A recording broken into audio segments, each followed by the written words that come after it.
पंजाब में मैट्रिक के इम्तिहानात कब से शुरू होंगे? सिंगल फीस जमा करवाने के लिए कौन सी तारीख मुकर्रर की गई? क्या असातिज़ा भी करप्ट हैं? एहतसाब अदालत ने किन असातिज़ा के काबिले जमानत वारंट गिरफ्तारी जारी किए?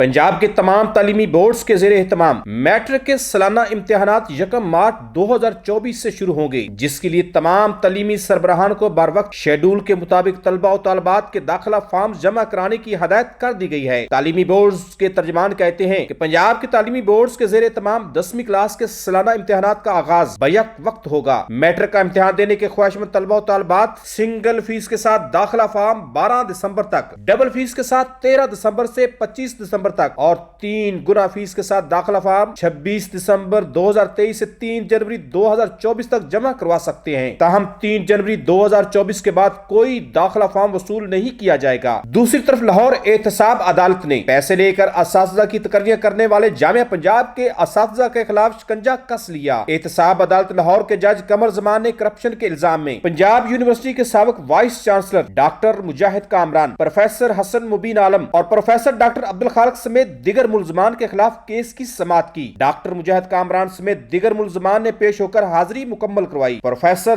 दीबा अख्तर तलबी के बावजूद अदालत में पेश नहीं हुई, जिस पर अदालत ने दीबा अख्तर के काबिले जमानत वारंट गिरफ्तारी जारी कर दिए। एहतसाब अदालत ने मजीद समाअत 21 दिसंबर तक मुलतवी कर दी। प्रोसिक्यूशन के मुताबिक सुप्रीम कोर्ट के फैसले की रोशनी में रेफरेंस को बहाल किया गया है। पंजाब यूनिवर्सिटी के साबिक वाइस चांसलर डॉक्टर मुजाहिद कामरान समेत दिगर असातिज़ा पर गैर कानूनी भर्तियों और इख्तियारात का नजायज इस्तेमाल करने का इल्जाम है।